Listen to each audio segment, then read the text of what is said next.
People who don't like me don't stop my praise. The enemy is doing the absolute best he can to discourage you and to whip you to make you feel like you're not gonna make it to your next. Do I have a witness in here? Because you don't need to be around somebody that's intimidated about your future. You don't need to be sitting by somebody that's jealous of what God's getting ready to do. If you are discouraged that yoke tonight has been broken, I come tonight with the prophetic declaration that there is nothing that shall be able to stop you from getting to the place that God has ordained for you to be. Whatever is standing before you, it has no power. Tell them you are unstoppable. You're unstoppable. You're unstoppable.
All right, so I'm hoping and praying that the audio issue has been resolved. Now, if everybody are hear me tonight, me see the flames now. Please and thanks. If you not hear me right away, send up the flames right now. Once I see the first flame go up, hear me go up. A lot of which part of country me get that one there from a while ago. Once I see the first, once I see the first flame go up, then me know so you not hear me loud and clear. All right, so if you not hear me right now, no burn up the comment section. Because I don't know how I go on a while ago, you know. But see the flames them there? That means the problem has been resolved. That's what I'm talking about right there. So we're ready. We're up and running for tonight's show. All right. So welcome to everybody who's here tonight. Now, more want to share out the stream for me right away because as you see we're going a while ago, the fall start. Right, me know enough people probably jump off and realize so we start again. So share it out for me right now, please, and thank you. That would be appreciated. All right, so Facebook crew, wanna share it to every single group we're on the inner. All right, and YouTube, share it over there to Facebook too. Share it to some groups. Share it to your profile. Share it to your pages. Share it out to a WhatsApp contact and invite them over to the show tonight. That would be appreciated. Romina, I know you always share. Big up yourself. Thank you so much for being here tonight. Now, family, a lot of you have been waiting for the part 2 of this program. No phone reach out and say, Unstoppable, when will the part 2 of the ladies' story be? Well, here it is tonight, because you know we wait upon it so much. And trust me hear a little part of part 2 too. And it, if you did like part 1, you know I go like part 2. So here we go now. If you're ready for it, hit that like button over there for me on YouTube, because we can get more likes than what you want to give me so far. All right, I would appreciate it. But now beg for no likes, as some people say. Right? I'm just asking nicely. Share it out for me and let's get started tonight. All right, but before I do that, of course, you know I have to make sure that I pay the credit to the people who makes this show possible. Right? Now, I keep on telling you about Slam IPTV services, right? The reason why I can talk about Slam IPTV so much is because it is a service that I am personally using. And when I tell you, I not have no issues, me not have no issues at all. I am getting television stations from all around the world. And the good thing about Slam IPTV is you can even personalize it and tell them to listen, Slam, I want these channels, that channels from this country, channels from that country, and Slam IPTV will give you those channels. We are talking about news channels, movie channels, premium channels, all HD channels we're talking about right here. All right, I'm here talking about if you're there foreign and you want to watch some Jamaican channels or any channels on the Caribbean, Slam IPTV is the service that can provide it. So now you can reach out to them at 647-858-4337 and you can WhatsApp them to or call them straight. You can reach them on Instagram and Facebook at slam_IPTV. Alright, that right there is how you can contact Slam. Family, now I'm sure someone hear a few of these phrases at some point. It's all in your head. We can make the pain go away. Here, just take this pill. Or just watch it for a little while, man. Maybe we stop. But guess what? If you don't want guesswork, if buts are maybes, then McLaren's Age Reversing Wellness Center should be your next stop. State-of-the-art equipment to make it easier for you to get the answers you seek.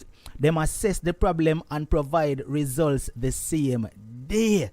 Family, you need to schedule your appointment if you want to get the answers. 914-278-9394. Or you can visit the website mclarenswellness.com. Check it out today. All right, Ramina, thank you so much for that cash app you sent in bright and early as soon as the show started. It's appreciated. And Yvette, thank you for the cash app contribution as well. No, I'm not going to waste no time. I have the guest here and she's ready to jump into her part 2. So I'm going to invite her right now to the program. But before I do that, I have to make sure that I do this one thing that I do every single show night. Remind you of the rules. We don't ever be disrespectful. You're never allowed to be disrespectful to my guest. You're never allowed to call my guest a fool, a dunce, a idiot, a yamed, or anything of that sort, or else you will be blocked. However, you are free to share your opinion in the comment section. You're free to mix and mingle and talk to everybody and introduce yourself, but just be respectful. That's all we ask of you. All right? With that out of the way, Carla, good night and welcome again. Good night, good night, good night. Why it sound like you don't have a drink of water? No. Listen, I have a little boy in this house that is like all over the place when he's ready. So all right. That's no worries. Yeah. No worries. All right. So you're here for your part 2. And listen, when I tell you you create some excitement with part 1 and everybody was anxious to hear part 2, believe me when I tell you that. So I've got to give you the platform right now once again for you to get into it. All right. So go right ahead. The show is all yours. All right. Okay. All right. So good night, everyone. I'm a little bit hoarse tonight because my job caused me to talk a lot. So I was like trying to remember where I stopped in the first part of it, where I think I stopped where my husband, we divorced, and his girlfriend kept on driving the vehicle coming to my workplace, So after all of that, I remember it's like we separated after we divorced. And about 2 years after that, because we divorced when my daughter was like 3 years old. And about 2 years after that, I got into another relationship. So, but in the space of all that, I always tell myself that I don't want to be in a relationship with a young boy anymore, or I don't want to be I've never really gone for younger guys anyway. I've always wanted to have talk to older men and stuff. So, but the thing is, I met this man. He's not a guy. He's a man, a big man. He's older than me. Seems very nice and calm in the beginning, and then it's like he became a monster. So we were there after 2 years, and I got in a relationship with him. It so happened that we were, going on, and then after that, I got pregnant. And I remember he started to get so crazy where I noticed that he started hitting me. So the first thing that he did was that I remember one night I had a friend, I had a shop, and my friend ordered some meat and we were going to deliver. And I remember on the way I got a phone call. I know that my phone was giving some trouble. So as soon as I answered the phone, it would normally just go on speaker. So there's nothing you can hide. with doing that, because my phone is on speaker. I'm sitting right next to you. I'm talking on my phone. I'm having a conversation. You're hearing everything that I'm saying. And I remember I picked up the phone, and when I answered the phone, it was one of my friends from a guy called me a long time ago. I know him from my son was like about 8 months old, and he said to me, he said, "Hi, I haven't heard from you in a long while. Are you okay? You're right on my mind." And I'm like, "Yes, I'm okay." And he was like, they're holding a little conversation. Me, I was there, sitting right there. We are talking, and the conversation ended. When the conversation ended, he turned around and he said to me, "Who were you talking to?" I'm like, "I was talking to a friend of mine." He said, "Oh no, not your friend. You mean one of your man where you used to deal with?" And by him saying that, he turned around and he hit me straight in my face. I was in the front of the car. And I remember I turned around and I hit him in his face. And then by hitting him, he stopped the car and he turned around and he punched me in my eye. Now, I remember we were on holidays at that time from school, and I went back to school with a black eye, trying to hide it, trying to, lie, trying to say that this or that happened when it wasn't that case. But anyway, he was so controlling in a way that I get out of work like 3 o'clock. And every time I get out of work at 3 o'clock, I would see him parked outside waiting on me. And if I said to him, "Okay, I'm not ready yet. I'm going to walk with my friends in the plaza or so," he said, "Oh, you want me to create a scene?" And trust me, I had to go. So anyway, you're coming out of one relationship with your husband. He wasn't really abusive, but now you're in a relationship that you're being abused. Now, I had some brothers. I have 2 brothers, and it's like I could not even mention to my brothers most of the stuff that were happening. I remember at the point when he hit me, my brother was here from Canada, and I could not even say it because I know he wouldn't even go back on the plane to go to Canada. So he went on and he went on, and I had my son. But before I had my son, he got sick. And when he got sick, I was the one taking care of everything, doing my stuff. I even built a shop. I built a shop where he couldn't go out to work and he would just do business in the shop. And it went on and it went on. That's who I am. So one day, it so happened that he hit me again. But this time, it was way past the limit.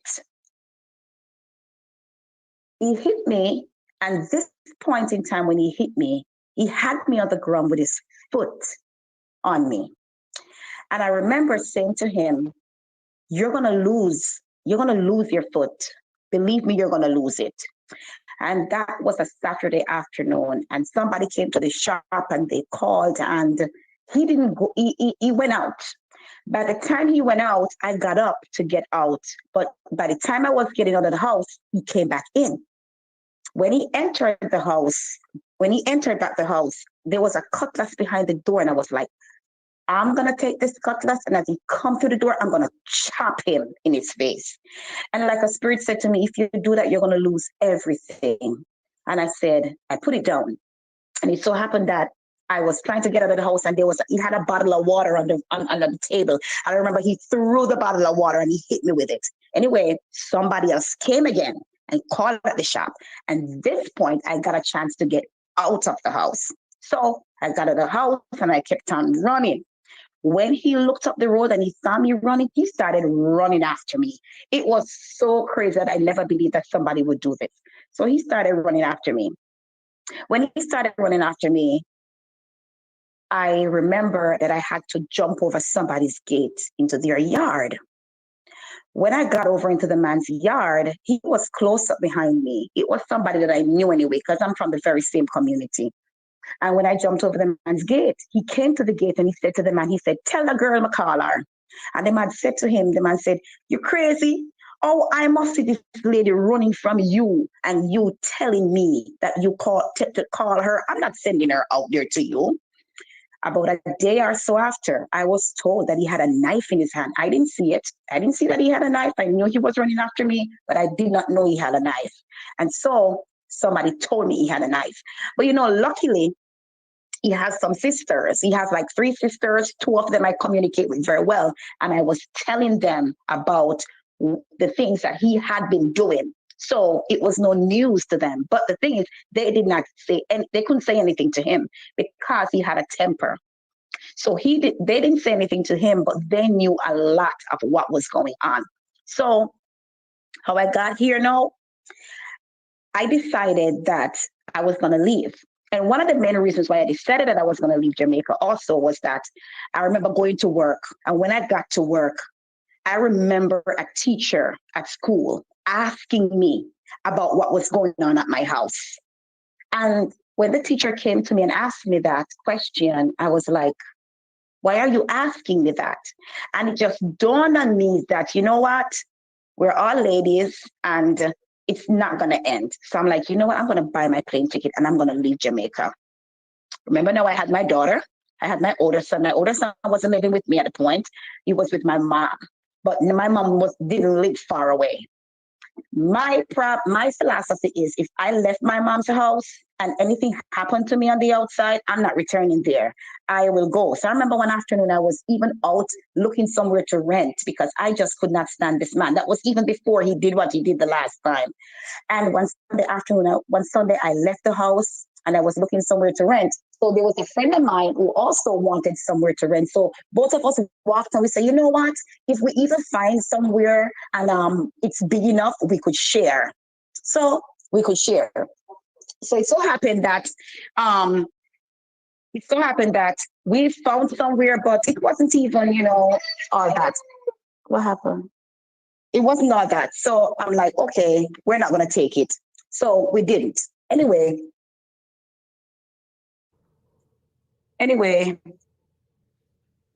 I went back to the house. When I got to the house, I noticed that his cousin was there and his sisters were there. They came to talk to me to ask me to stay. I'm like, you guys are asking me to stay, but you're not really understanding what your cousin and your brother is doing, really. Now I go to work and you come to my workplace every day. School dismissed, you got to come to pick me up. You don't have to do that. I remember I used to teach a part-time class in the afternoon. And I used to say to him, like in the night, there was another teacher there who lived in the same community and she would get a ride home. And I would say to him, don't come tonight because Miss So-and-so will be coming home. So I get a ride with her. By the time I go downstairs, he's parked up outside waiting on me. And I'm like, I told you not to come. So why are you here? And he kept on going on and going on and going on. And it so happened that he never stopped. So I decided, okay, I'm going to leave. So I bought my plane ticket. After I bought my plane ticket, I said, you know what? I'm leaving. So I decided, I took my daughter and I left her with her father's mom. And I decided to leave my son with him. Now, you're the reason for me leaving. You're going to take care of your son. It so happened that I was at the house and I decided that's where I'm leaving from because I'm not going to leave behind his back. So it so happened that really I went back there. Bought my plane ticket, and I just said to him one day, you know what? I am going to take a break. I'm going away for 2 weeks and I'm going to take a break. The first thing that came out of his mouth was, all right, since you're going away, you're going to take a break. Marry to me before you leave. I'm like, are you crazy? I said, I'm going away to take a break. And you're telling me about married? No. But I think he really had it in the back of his head that, hey, this girl ain't coming back. So his sisters knew that I wasn't coming back. And I told my daughter's grandmother, I said, I'm going to leave her with you and I'm not coming back. So I remember I packed her suitcase and I took her there. So you don't think they told him? I don't know if they told him. I don't think they did. Because the thing about it is that his sisters knew who he was and they knew that they could not communicate certain things to him that I say to them. But the good thing about it was that everything that he did, I used to tell them about it. Mm-hmm. So I went there and I told him, he saw my ticket and everything. He knew when I was leaving. So I left. He took me to the airport. He was the one who took me to the airport. Now, can you imagine if I had told this man, I'm not coming back? Maybe I wouldn't even get a chance to leave, not even his house, because I wouldn't go back there, but maybe I wouldn't even get a chance to leave where I was leaving to get to the airport. So anyway, my daughter was okay. I'm leaving my son with him, but I gotta go. I wrote a resignation letter. I gave it to my friend and I said to her, do not hand this resignation letter in until I tell you. I got my 2 weeks leave from the doctor. So that was in and that was okay. So in 2 weeks after I came here, I was in New York and I was at my cousin's house and I said to her, about 2 weeks after being here, I started getting phone calls, getting jobs. And I remember I called her and I said to her, okay, hand the resignation letter in now. So I the year before, I've always been traveling, but I've never worked. But I remember one year somebody told me about some Jews who wanted somebody to look about their baby, and I did it for a few weeks. And so they enjoyed the way I work, and so they introduced me to other people, and that was it. 2 weeks. When I decided I didn't get a job and I decided I was going to go back, I finally got a phone call saying somebody wants me to work. They had a Jew family had 2 kids and they wanted me to take care of the kids. Now, I remember this guy that I met here the very year when I came here and I was working with the Jews, but it's not somebody who I like when I went back down, I talked to him or anything. I just knew him, like saying, hi, how you doing? I couldn't find the train station and he helped me and that's how I got a chance to meet him. But he lives on the street where my uncle lived. So I remember meeting him again and he said to me, he didn't even want to talk to me. And I'm like, oh, he's acting like he don't know me. So a couple of weeks I've been there and, he's been on the street. So he remembered me. And one day we started talking and he asked me if I wanted to go out for dinner or whatever. And I told him yes. And then we started talking and he said to me, so you know what? You seem like you're a nice girl. I am going to help you. He said to me, first of all, I don't even have my citizenship, but I know I have been here for a while. So the fact that I don't, I know I can get it because I didn't do anything wrong. I remember I was doing my partner down in Jamaica and I sent to get my partner money and I told my sister to send it to me. I told him, I said, I'll pay for your citizenship. My sister didn't, I told her not to send it to me. I even told her to send it to him and he collected it and he did his citizenship and we got married and I got my papers. But before that, I remember I came here in 2014. In 2015, my ex-husband called me. That's the same one who was with the young school girl and whatever. He called me because remember now I have a daughter for him. And he said to me, I am going to ask you to take so-and-so, take your daughter, do not send her back to Jamaica. He said to me, no matter what happens, do not send her back here.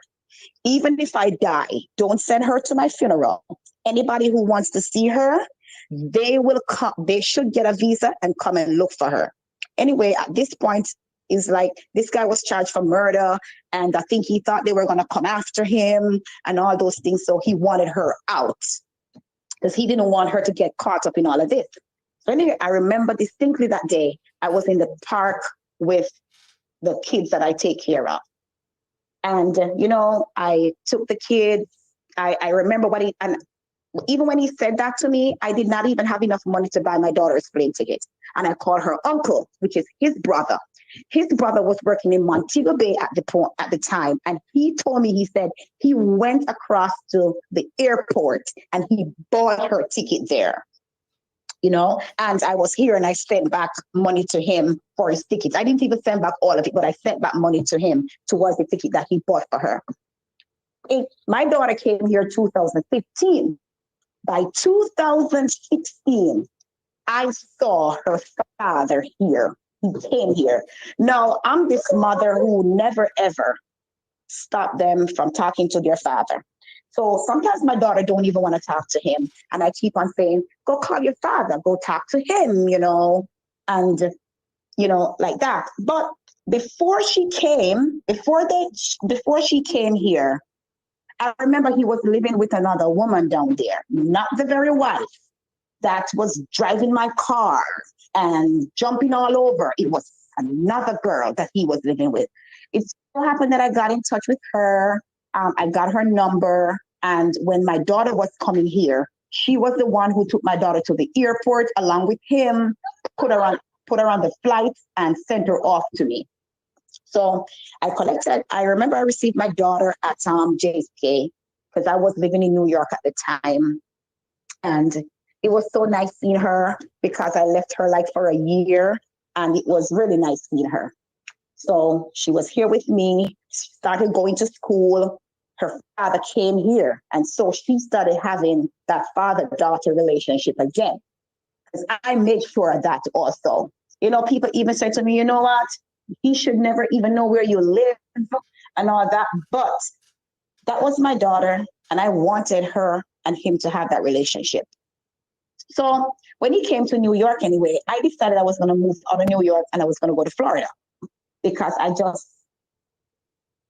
just really could not. I want her to have a relationship with him, but at the same time, I just don't even want him near me. I just don't want him anywhere I am. So anyway, we decided that we were going to move to Florida. My husband and I, we decided we were going to move to Florida because he wanted to start up like a business and whatever. And when we moved to Florida, I noticed there was a lot of difference because when I moved to Florida, first of all, my husband started acting different. He didn't want to work anymore. He didn't want to have to pay the bills anymore and all those stuff. But my daughter was still there with me. And I had I have a son from my husband, so he was there with me too. It so happened that while we were there in Florida, my daughter said to me that her daddy got married in New York. She showed me the picture and everything. So I said to him, I remember I called him and I said to him, could you put her papers in? Because when she came here, I had already done my paperwork. So I said to him, I said, could you put her papers in and I will give you a half of the money? He said to me, he said, no, I'm not putting her papers in. Fine. It just takes me back to when I was going to look a visa for her when she was like 4 years old and she was selected to go to Miami Classics. And I said to him, could you help me to get her visa? Help me with the money? He said, no, I'm not helping you. So I did it on my own. After she got her visa, she needed to come to America to Miami Classics. I said to him, could you help me to buy her a plane ticket and her hotel stay? No, you're doing it on your own. I said, okay, fine, no problem. And I did all that. And despite all of that, I still wanted her to have a relationship with her father, despite all of what he did and said. So anyway, he told me that he wasn't putting in her paperwork. I'm like, okay, that's fine. I'm not going to ask you again. So I said, you know what? All I'm going to do is I'm just going to do my stuff, do my citizenship, and then I put my daughter's paper in. It so happened that I moved back from Florida and I came to New York. And I spent a year there because I got a teaching job there in Brooklyn. But New York is a state where, prices are high and all these things. I remember now that I'm moving over into Connecticut. And I remember saying to him, I am going to move. At this point, he's having a good relationship with his daughter. He comes to pick her up sometimes on weekends, or he sends his wife to pick her up on sometimes a weekend. And I remember one day his wife came to pick my daughter up, and she turned and she said to me, she said, you are the opposite of everything I hear about you. I just can't believe you are the same person I'm hearing all these things about. So I said to her, I really don't want to know what you hear because you know what? Somebody will hear about you too. And I left it right there. Anyway, my daughter kept on going there. She spent her weekends there. Either she or him pick her up. He's going to another state for some family get together, and he comes and he gets her and he takes her. I do not deny him seeing his daughter. At that point, my daughter was like probably about 12, 13 years old. So it so happened that within that time, he said, after when I moved to Connecticut, I said to him, I said, I am moving. So could you please give me 2 months money for your daughter? And then you don't have to give me any money for her in 2 months' time. He said to me, okay, come and get it. But when you're coming, come alone. I did not go alone. I took my daughter and I took my son. When he realized that when I got there and I called him and he realized that they were with me, he did not give me her money because that's not what he wanted. He wanted to use me. I'm like, this man is crazy. And I turned and I said to him, I said, my daughter is 13 years old. You walked out when she was 3 years old. What kind of feelings do you think I would still have for you? Like, really, what kind of feeling do you think I would still have for you? And he went on, and he never gave me the money. So anyway, my aunt in Jamaica could tell me, though, she could tell me that I am moving, and she heard that I am moving, and I'm asking him for money to pay my rent. I remember calling him and saying to him, you should be ashamed of yourself. You should be ashamed of yourself to tell people that you don't want to take care of your child. Because I wasn't asking you for money for myself, you were doing it for your daughter. He went on, and my daughter, I moved to Connecticut, my daughter became 14 years old. I noticed that within this time of her coming with me, she had a little different attitude. She had an attitude like, you know, she don't want me to talk to her again. And she was just displaying those little attitudes. And I personally don't take those things lightly. So she asked if she could go and spend some time with her father. And I told her yes. I met him halfway with her and I dropped her off to him halfway. When I dropped her off, I had already gotten her in school. I got her in school, I got my son in school, so they were all set. I was just preparing like their uniforms and their backpacks and stuff.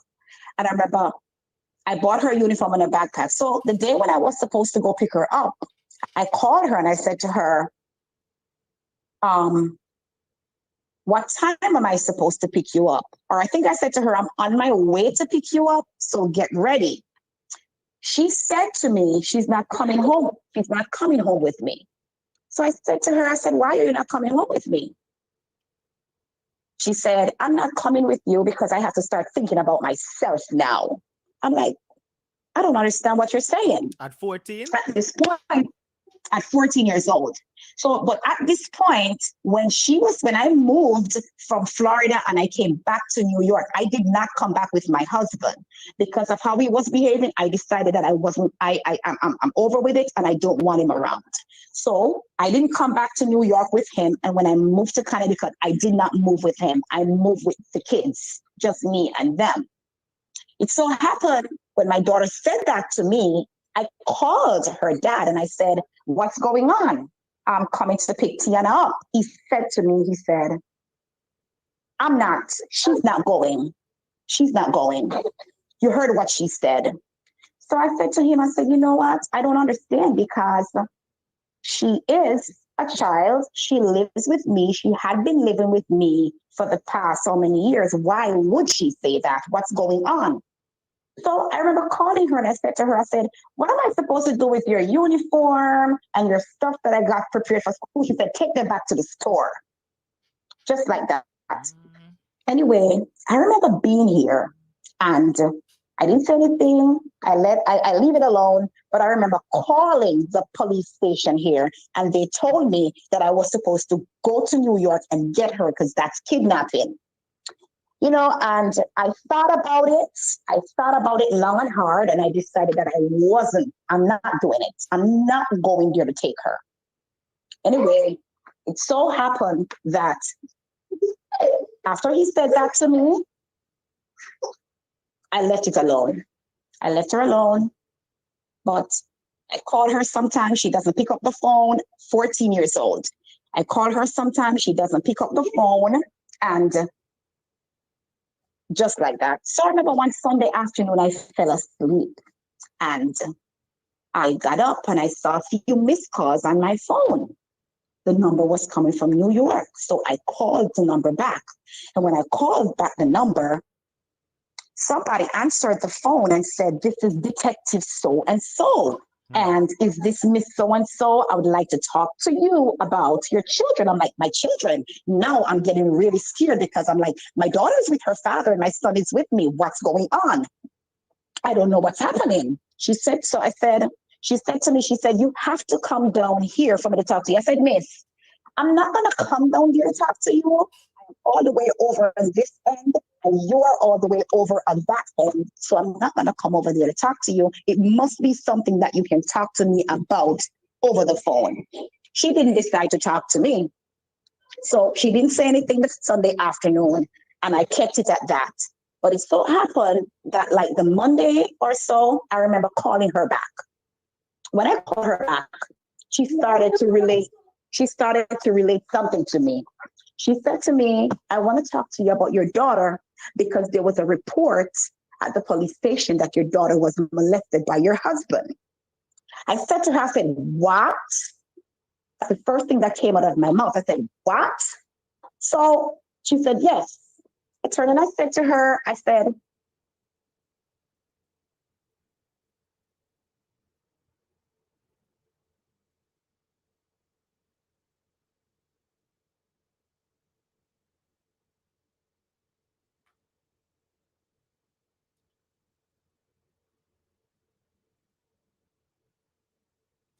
All right, hold the line, family. We lost the caller.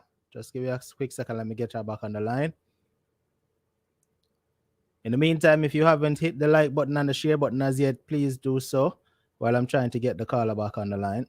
We lost connection for some reason. Welcome to all the newbies to the platform. If you're new here, jump in the comment section and let us know that you are new so the regulars can give you a warm, unstoppable welcome. All right, she's back. We lost you for a second just now. I realized that I went out. I don't know what happened. All right, no problem. Continue. So I'm like, I expect that even if something like this happened to my daughter and she didn't relate that to me and she related to her father, he's gonna come to me and say something to me about it. So anyway, he didn't. So I called my daughter. She didn't answer me. Like for months, she did not answer me. It so happened that I was here one day after all of that. So I got a letter. She called me and said to me, she said, "I am coming to pick my stuff up." So I said to her, I said, "That's fine. Come and get your stuff." And when she said that to me, she said, So who was it that made I the said to her, report? "When you get here," Who was it that made the report to the station? her father. So when she got here, I said to her, I said, when she was on her way, I said, "When you get here, you call me because I live on the second floor. So when she come, I have to go down to open the door to let her in." What she did, she called me when she got here and she said to me, "I am downstairs." When I opened the door downstairs, she wasn't the one who came out to me. A lady came out to me and said, "Are you Miss So-and-so? You're served," with an envelope.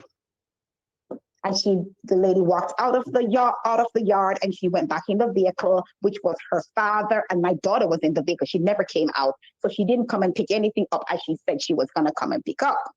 14 years old. So it so happened that when I opened the envelope, I realized that it was a summons for court. He wanted custody of her. So because I live all the way over here, the court is in New York, so I did not go, but I called in because I could call in instead of going in. The judge asked me if I wanted to get a lawyer to represent me, and I told her yes. So they provided me with a lawyer.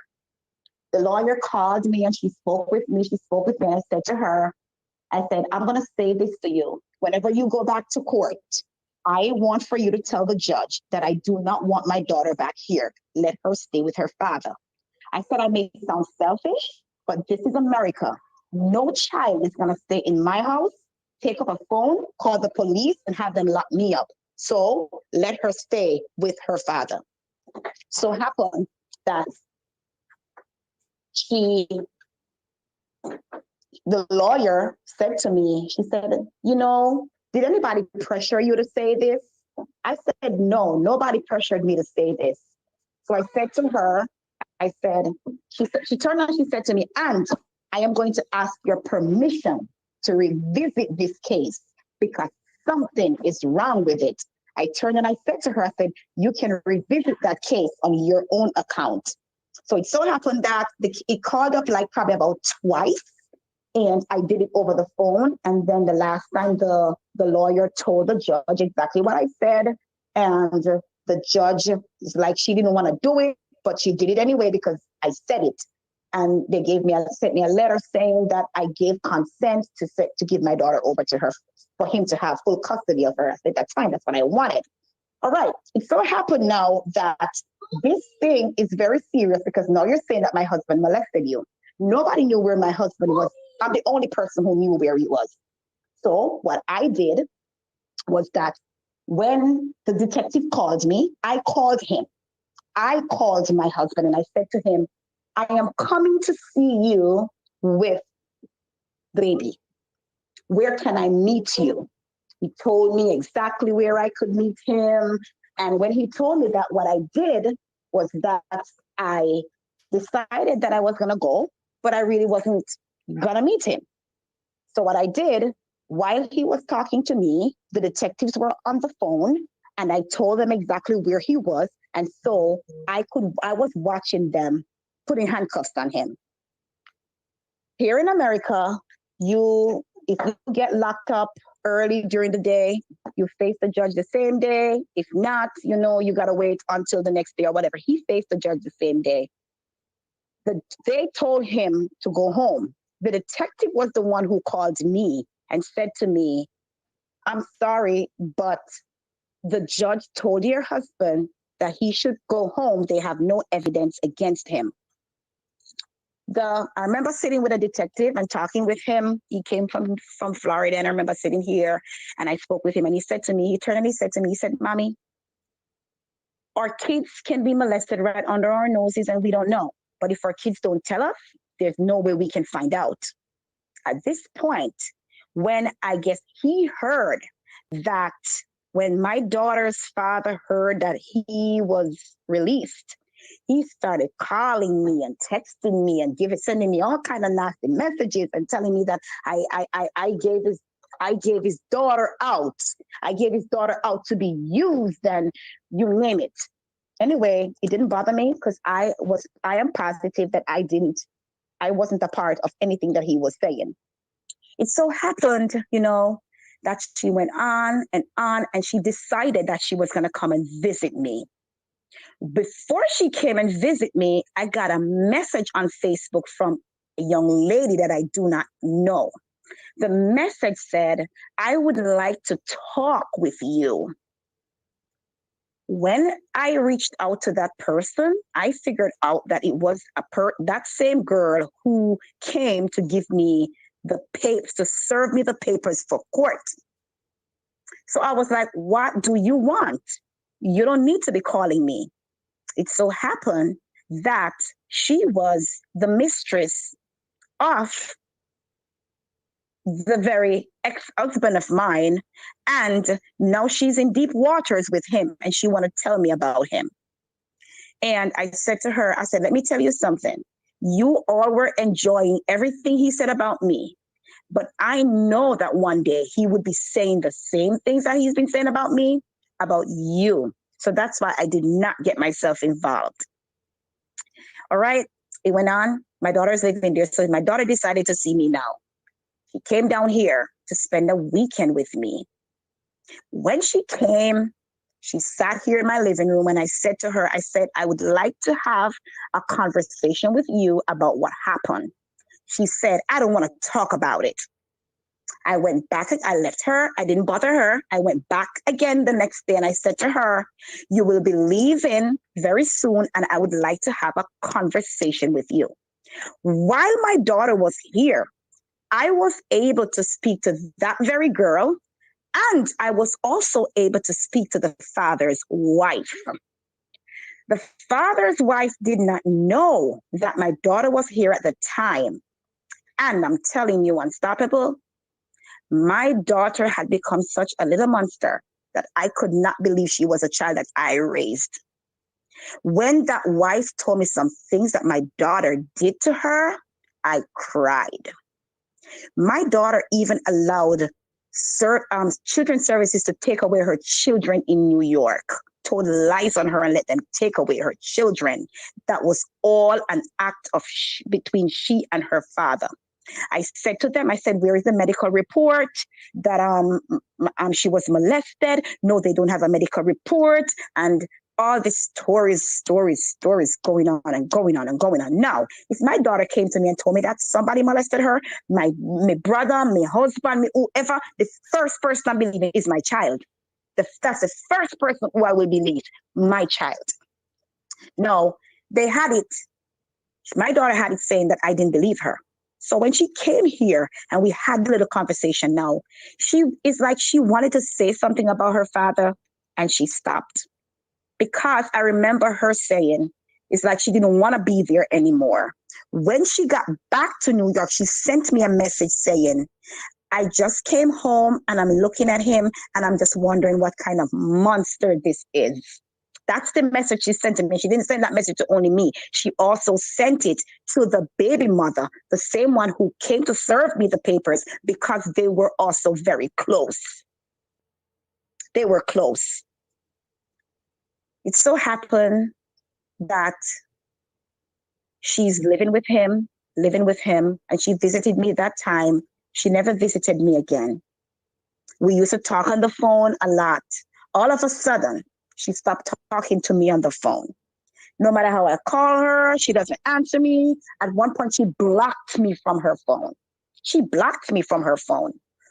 And before the court, she did block me, and the judge told him that she was supposed to unblock the number because I'm supposed to have access to her and I'm supposed to have access to all her school records and everything. But to be honest with you, I didn't even really care. I just did not even care what they wanted to do or anything. My daughter is supposed to graduate from high school this year. Last year, I remember going to work telling everybody, hey, guys, next year I won't be here because my daughter is going to graduate from high school and I'm going to be at the graduation. When it was like probably about a week or so into the months that I know graduations normally go on, I called her and I said to her, I didn't get my ticket to my invite to your graduation. She said, oh, the tickets are not yet printed. I'm like, I don't expect the tickets not to be printed because it's almost time for graduation now. At this point, tickets were well printed. Her family from Jamaica were invited. Her family from Florida were invited. And her mother was sitting here waiting on a ticket to go to her graduation and could not get it. But Unstoppable, guess what? I'm happy I did not get that ticket to her graduation. I was sitting here one day and I got a WhatsApp message from the same girl, the same young lady who served me the summons and who has a baby for him. When the message came in, it was like saying, oh, what a wicked set of people. And I'm like, what's going on again? When she sent me that message and I opened it, I cried. My daughter was valedictorian, and my daughter's speech was about me. My daughter's speech was about me and how much she was molested by my husband, and I didn't believe her. Apart from that, her father took it and posted it on Facebook.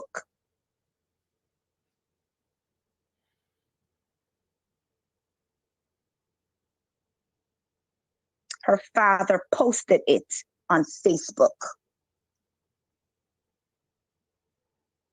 It so happened that before all of this, when all the little arguments were going on, the young lady who she was living with in Jamaica called me.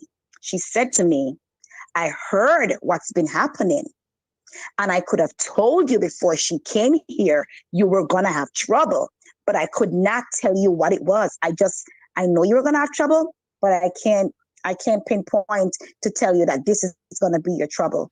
She said they did, while she was living here with me, her father took her. They spent their whole time out.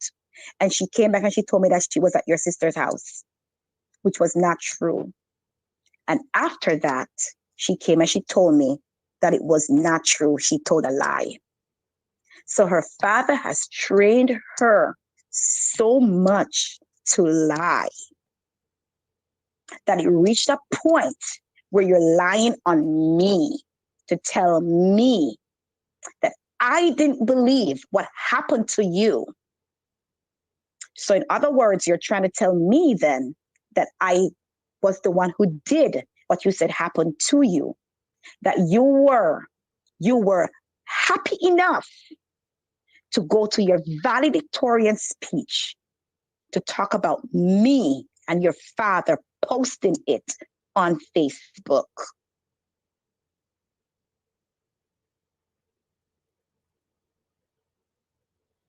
Unstoppable, you're silent.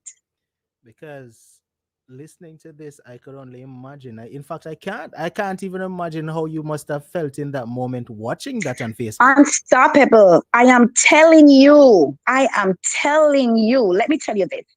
Everybody knows my daughter. Everybody knows my daughter, like everybody who I used to work with, who I went to school with, because I'm telling you, everywhere I was, that little girl was under my feet. I don't leave that little girl anywhere. And every time my friends call me, they're like, hey, how you doing? How is so-and-so? All I can say is, she's okay. There's nothing else I can say. There's nothing else I can say. She never gave me the opportunity to see her graduate from high school. I heard that she's in college. She never gave me the opportunity to take her off to college. She's my only daughter. Her grand aunt, who was at the graduation, called me like probably 2 weeks ago. And she said, you know what? I'm concerned about so-and-so. I said, why are you concerned about? Why are you calling me to tell me that? I get so angry that I don't even want anybody asking me about her. I'm going to be honest. I said, why are you asking me? Why are you telling me that you're concerned about her? Oh, she needs her mom. No, I said, no, she doesn't need me. She does not need me. She has exactly everything that she needs. Her dad and everything else that she needs. That's what she wants. But when I tell you that I can't believe that's my child, when I listen to the wife and I hear the things that she says, the wife even reached a point where she said to me, she said, if anybody molests your daughter, is her own father. I said, why would you say that? She said, well, he's the one there at home shaving her legs. And when I ask him about it, he tell me to get out of their business. I'm like, really? Really? But to me, let me ask you. I don't even. Okay, before she said that she wasn't coming back, right? Did she Mhm. ever tell you that she was being molested by your husband? She never mentioned that to you? Nope. That's what I'm saying. That's what I'm saying. No. And that's why I said the relationship that my daughter and I have, I never had that relationship with my mom. I never had that relationship with my mom where I could sit and talk to my mom. My daughter and I had a total different relationship. My daughter and I, we know our lady stuff every month, and my daughter can tell you when it's mine. I can tell you when it's hers, and she will come and say, oh, mommy, mine. So next week is yours. That's the relationship me and my daughter had. Mm-hmm. When we go out and we see funny things and I want to talk and laugh about it, it's my daughter who I talk and laugh with about it. I share things with my daughter. I tell her things. My daughter and I had a close relationship. You never see when I tell people about this, the first thing they say to me, your handbag? You never see my daughter without me. I remember when I get my 2-year green card, and I did not even leave the country to go to Jamaica because I didn't have anybody to leave her with, and I never left her here. I had friends, and I could say, can you keep her? No, I never did. I never left her. I never did. What was the relationship like between your husband and your daughter? while she was living with you? Sometimes she don't want to talk to him. And as I tell you, there are a lot of times when she never wanted to talk to him. And I was the one who kept on, talk to your father. No, not That's your not father. no, not her father. I mean the person that she claimed molested her. Listen, they had a good relationship. They had a good relationship. Even when I left Florida and I came back to New York. And I remember when he came back to New York, but he wasn't living with me. And she would say, Mommy, I see so and so. And I went to he was at McDonald's and he asked me if I wanted McDonald's and he bought me McDonald's. So I'm like, why would you not be afraid of somebody who, I remember even there were times when he came to the house and he was like asking me to give him stuff. And I'm like, no, I'm not giving you. I'm not.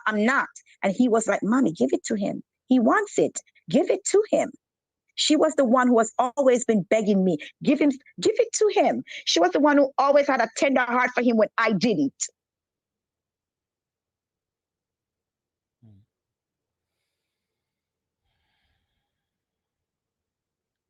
And I can tell you, there were nights when I could not sleep.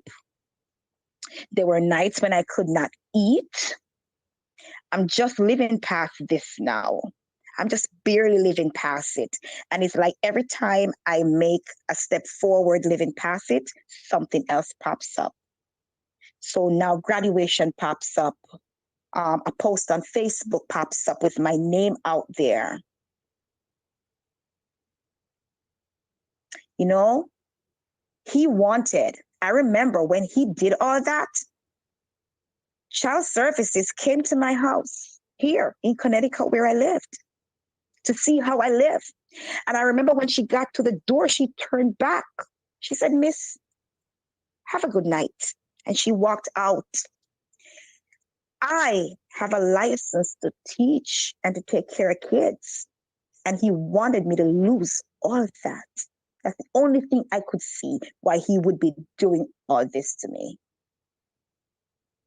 That's the only thing I could see why he would be doing all this to me. But after the graduation, I called my daughter. And I said to her, I said, oh, so why didn't I get a chance to be at your graduation? She said to me, oh, you did something to my father. I said, what did I do to your father? She said, oh, you know what you did. You know what you did. You did something to my father. And if you came to the graduation, he would be there and he had to be there.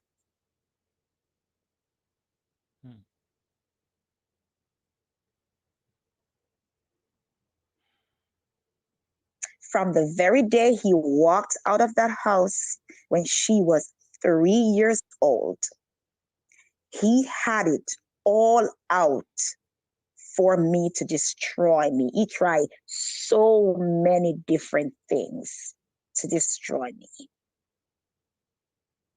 So many different things. So men can be very vicious, not putting aside that women can do the very same things too. But when a man is ready to attack a woman and be wicked and cruel to them, trust me, they will. They will. All he's over New York they're doing is running around and having babies. That's all he's over there doing. Because him and his wife, they're not together anymore. Because they lied on her so much she had to leave. They took away her kids for a while from her, all because they lied on her. She told me, she said, I could not believe when I heard your daughter standing and telling the police officers that, yes, I abused my kids right in front of me. I couldn't believe it. And then she revealed to somebody that she had to do it because her father told her that if she didn't do it, they would have both been sent back to Jamaica.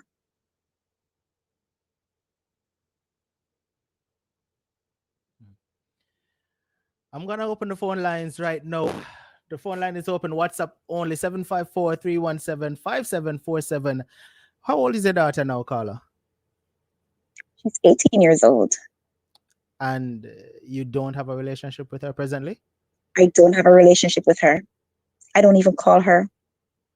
I don't have a relationship with her. When I saw what happened, what she did at that graduation, I don't want to talk to her. I don't want to talk to her. And what her father did after she made that speech, I don't want to talk to her.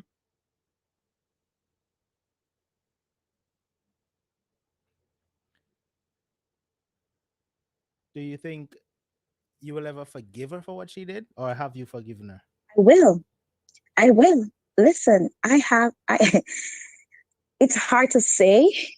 It's hard to say. Really, really hard to say because it hurts. It's painful. When you talk about pain, you think probably you just feel pain with your head hurting, or you gotta take a painkiller. But this hurts, and there's no painkiller that can take care of this. I can imagine. You know, we have programs here on this show from time to time where, people talk about being molested and their parents don't believe, when they're told. But one of the things that you said in this very same live stream is that if she had told you, that the first person and the only person you would have believed would have been your daughter, right? Of course, And that is why I of asked course. you if she had told you anything, because No, this never. is what I don't understand. Why is it she's saying that you didn't believe her if she never told you? But not only that, even at the point when she told her father, he never ever picked his phone up and called me and asked me anything. Even the wife told me that she was in the same house and they didn't say anything to her. She only heard little things. They didn't say anything to her. The baby mother on the outside was the one who was going with them back and forth to see the police and whatever. The wife was in the house and they never said anything to her. They never told her. I told the detective when he came to see me, I said, let me tell you something, detective. If my daughter had told me that, you wouldn't be looking for him. You would be looking for me. I told him that straight to his face. I said, you wouldn't be looking for him. You would be looking for me. Because first of all, don't let me tell you what I would do. It's the same thing I said to him. To the person calling the They number even straight, please, it's WhatsApp only. Please don't call the number straight. 754-317-5747. WhatsApp only. If you'd like to call in and give your point of view on tonight's program, 754-317-5747. WhatsApp only. Sorry, caller, go ahead. Oh, no, you're fine. Yeah, as I told you, and I told the detective, I said, if my daughter told me that, if my daughter had told me that, you wouldn't be looking for me. The detective even reached as far as said to me, I'm going to set up I want you to set up a call. I want you to call him and I want you to ask him about it. But he told me how I was supposed to do everything, and he would know on the other end if he's lying or whatever. I did it, but he never picked up the phone. He never answered me. He never answered my call. Now, So, I so there heard was nothing that they asked me to do that I didn't do.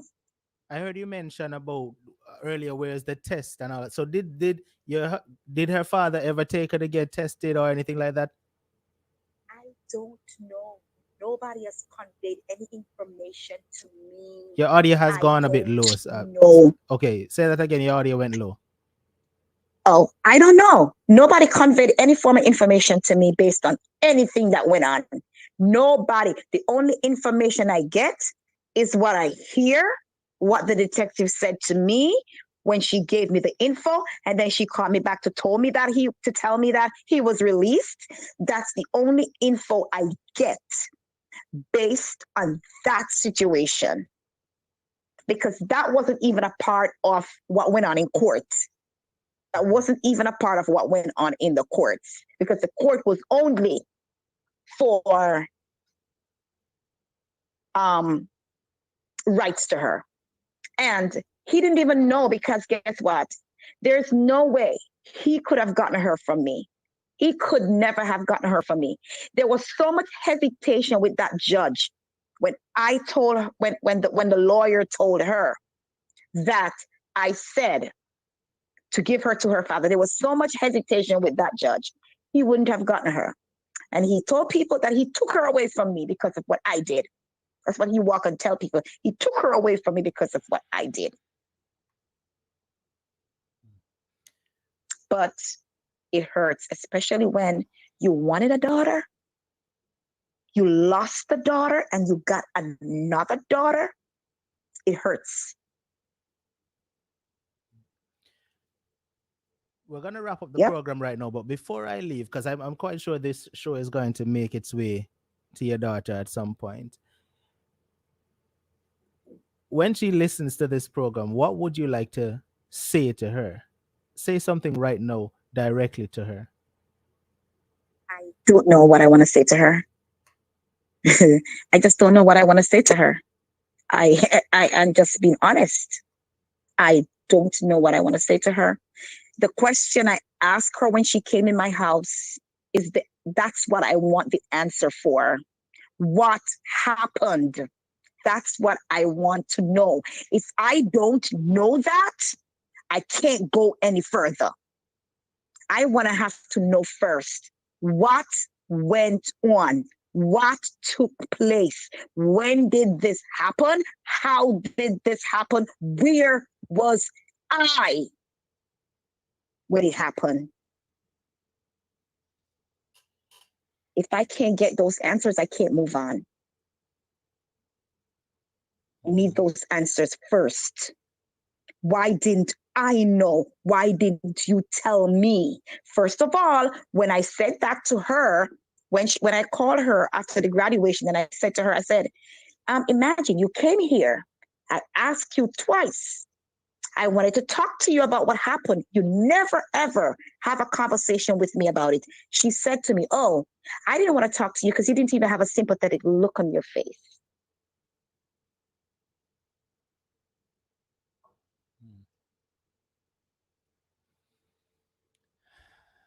So those are the answers I need first before I can go any further.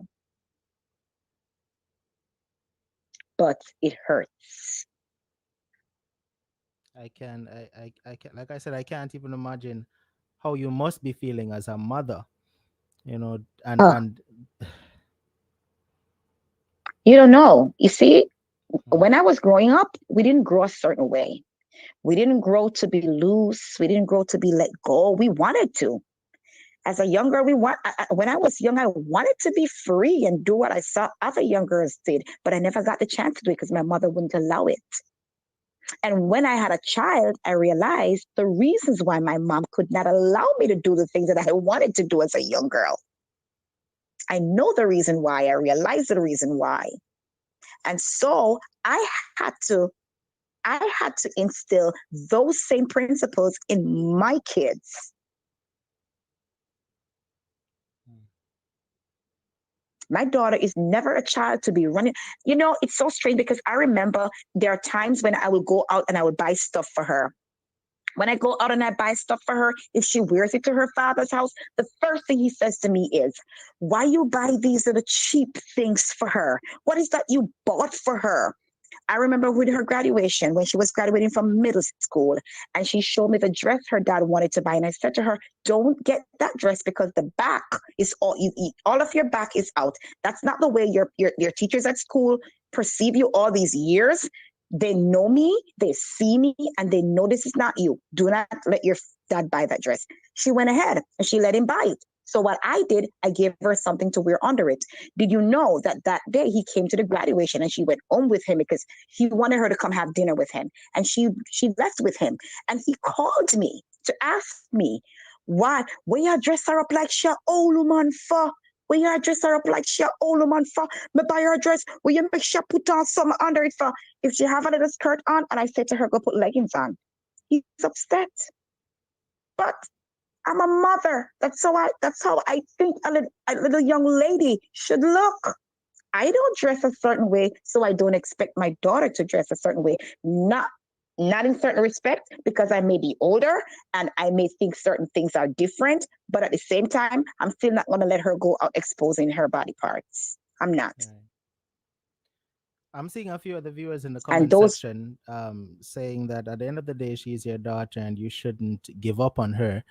Um, what's your point of view on that? I'm not giving up. I'm not giving up on her, but I need answers. That's what I need. I am not giving up on her, but I need answers. Mhm. I need answers. And if I can't get answers, I can't move on. What? You think my daughter can just pop up tomorrow morning? Mommy, so, and I'm just like jumping up and no, I need answers. I need answers. First of all, if you're lying, if at any chance you're lying, you were old enough to know that that was not right. If at any chance that was the case. And if it's real, I should have known. You should have told me about it, because we have the relationship where we can talk. So you should have told me. And even if you didn't and you told her your dad, you should have at least tell daddy, no, you got to call mommy, talk to her. Don't treat her like that. Mhm. She's not guilty of what you're saying. You said she's now 18. When was the last time you spoke with her? The last time I spoke with her was this year after her graduation, when I called her and I asked her why I was not a part. Why wasn't I invited to her graduation? That was the last time I spoke to her. Mhm. That was in, like, I think it's June, sometime in June. Yep. And do you intend on, this is the last question I have for you before we wrap up. Do you intend on continuing to reach out to her and try to have a relationship with her, or you're not about to do that? I am doing it. I try to call Your her audio has on gone the down. phone. Speak up a bit. I tried calling her on several occasions. She never picked up. A matter of fact, she doesn't even talk to anybody on my side of the family. She don't talk to her grandma, which is my mother. She don't talk to my sister, which is her aunt. She don't talk to her bigger brother, who loves her dearly. And he sends her messages and she does not respond. And he told me, he said, I'm not sending her anymore.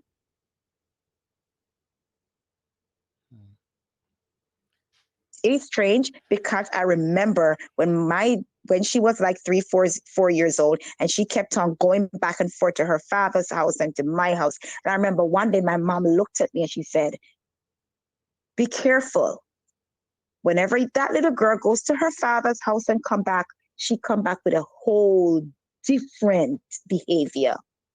And I used to tell my mom, hey, she's a child, just leave it alone. But I think my mom saw things that I just didn't see. She saw things that I just did not see. But I Well, blame myself, because I'm the one who kept on telling her, pushing her, go talk to your dad, even when she didn't want to. I was the one who kept on doing that, trying to build that father-daughter relationship. I was the one who kept on doing that.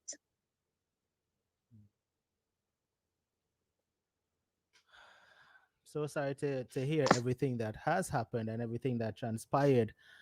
Um, I'm seeing, like I said, I'm seeing a lot of the viewers in the comment section, and a few of them saying just, cut her off. But at the end of the day, it's easier said than done. This is a mother and a daughter's relationship.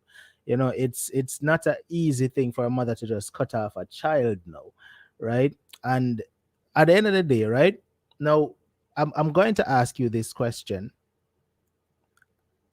And in fact, let me just come out and ask. Do you believe that she was actually molested? I believed it the first time I heard it. Nothing that I saw that made me believe it, or anything mysterious happening in my house.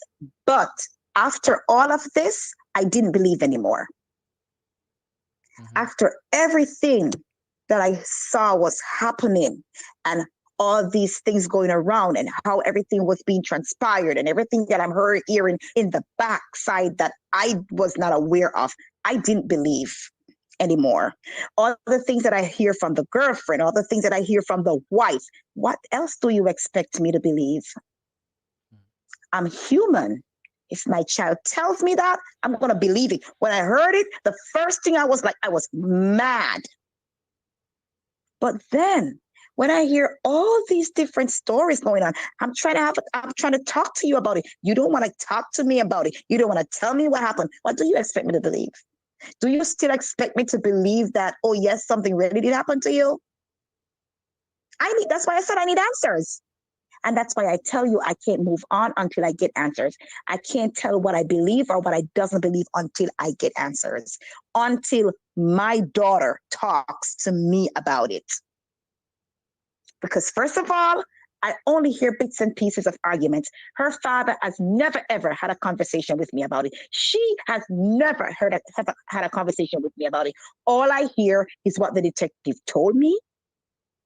And when she said to me that, a matter of fact, my daughter said, I was the one who told the courts that my husband would never do anything like that, which I did not even go in a courtroom with my husband. I did not even. I'm not even living in that state. So I did not even go in a courtroom with them. So for her to say that, I don't know why. So that's why I tell you, I can't move on until I get answers. I have to get answers before I move on. I have to get answers to know what I believe from what I don't believe. I have not had anybody having a conversation with me about that yet. Well, let me. This is the last thing I'm gonna say before we end the program. You mentioned that you blame yourself because you're the one that was pushing for her to, know her dad and spend time with her dad and stuff like that. Don't blame yourself for that, because I wouldn't consider that to be anything wrong that you did, because you were doing what you're supposed to do for her to have a relationship with him. No, and the reason why I'm saying that is because you wouldn't have wanted her to resent you because she didn't get to have a relationship with her father. So don't blame yourself for that, right? Now, if whatever it is that she resents you for presently, down the line she's going to realize what she did, and that's why I'm saying, when she does come to you and wants to apologize and give you the answers that you need, be willing to listen to her and accept her. Don't just express anger, because a few of the viewers say you sound angry, but I don't think it's anger. I think it's more. I think it's more that you're hurting as opposed to being angry. Is that the case? I I am mad. I am angry. I am hurting. It's all in there. Everything. Her grandaunt said the same thing to me. She said, wow, I see that you're hurting. I see that you're angry. I can't talk to you right now. She said the same thing to me.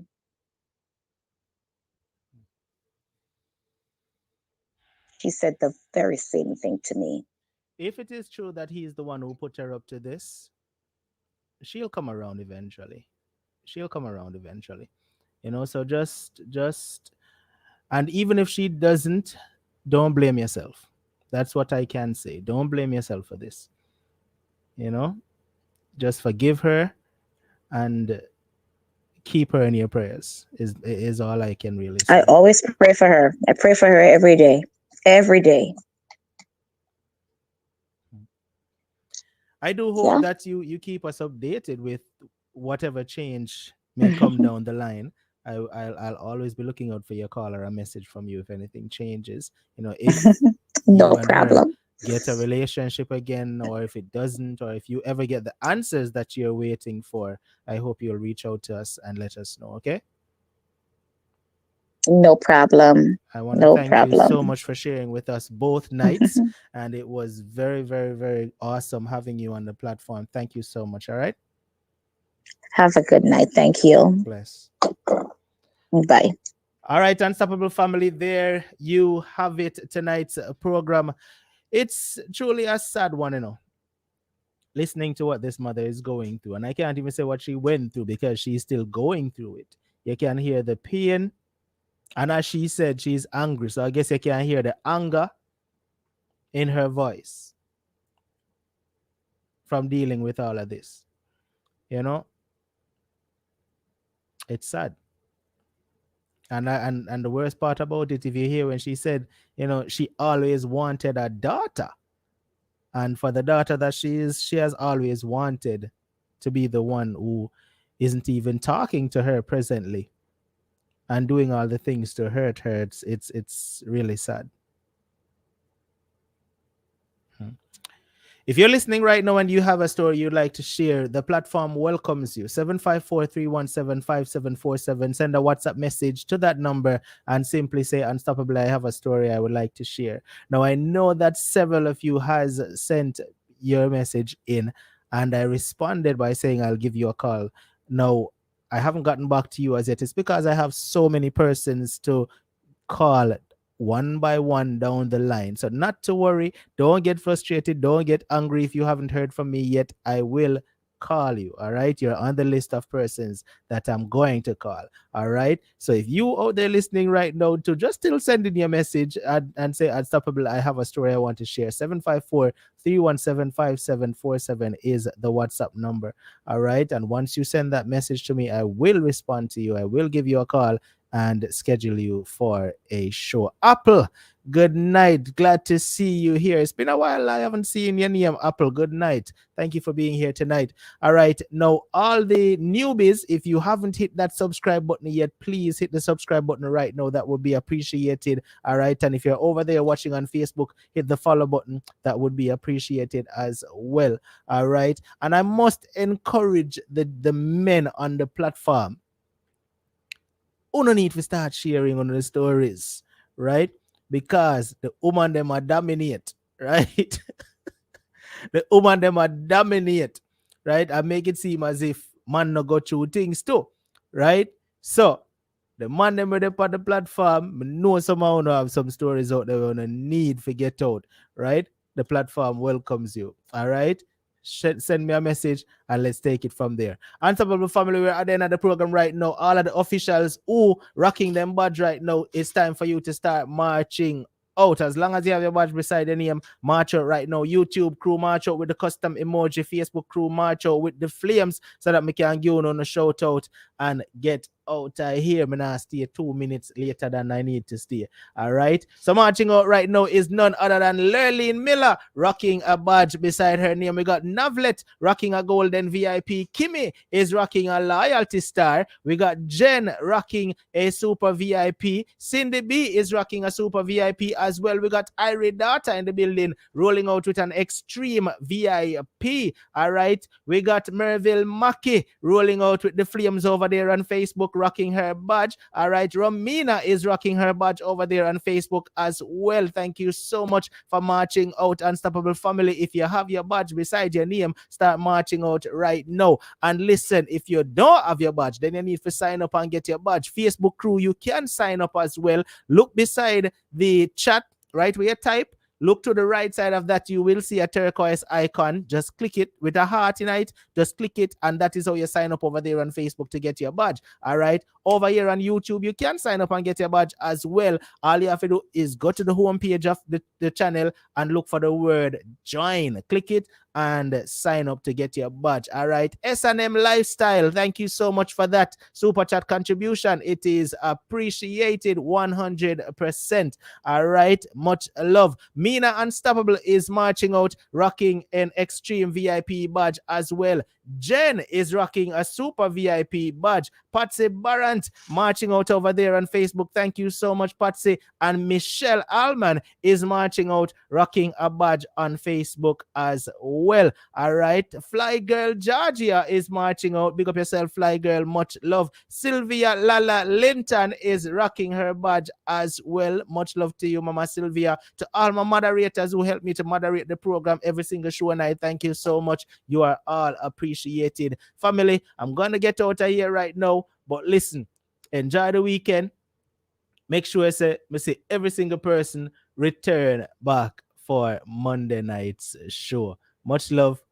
Appreciate every single one. See the music, see the music, see the music, see the music, see the music, see the music, see the music, see the music, see the music, see the music, see the music, see the music, see the music, see the music, see the music, see the music.